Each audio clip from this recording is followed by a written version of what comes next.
Greetings, Benjamin J from BENZTRAINZ with another in the series. Well, I've got all the wires coiled up on the micro motor so I can put the switch right on top of it. Probably the final experiment with this. I just want to make sure that it's going to run. Moving back and forth is one thing. I want to make sure that it's going to run.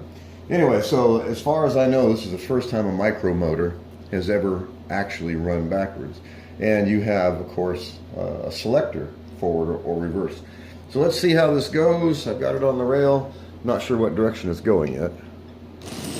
Okay, it's going forward. So the Marx micro motor.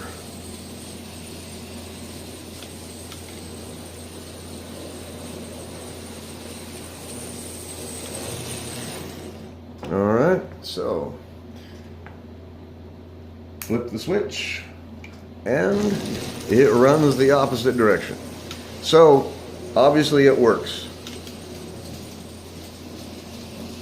So a Marx micromotor running forward and reverse.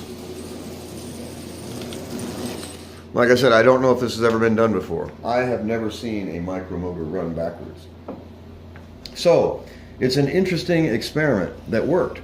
So now we know that it's a really simple process to bypass a Marx E unit on a defective full-size motor or add basically an E unit to the Marx micromotor. So we now have forward and reverse on a micromotor, whereas before you only had forward, period. It never came with an E unit.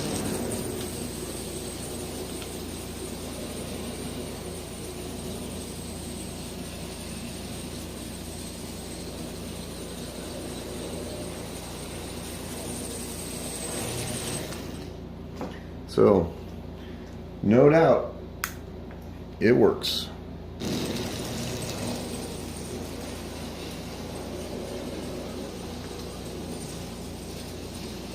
That works really well, in fact. It's really interesting to see one of these motors running backwards, I have to admit. All right, so anyway, the Marx micro motor with the toggle switch to add forward and reverse. Really, really simple. And as I said, the wiring is identical to the other motor as far as hooking up the switch, with the exception of you have to add this jumper. That's the only difference. Really simple to do this. It's a 10-minute job. So just wanted to do a quick video on this. As always, if you have any questions, feel free to drop me an email, benztrains@gmail.com. And as always, thank you for watching.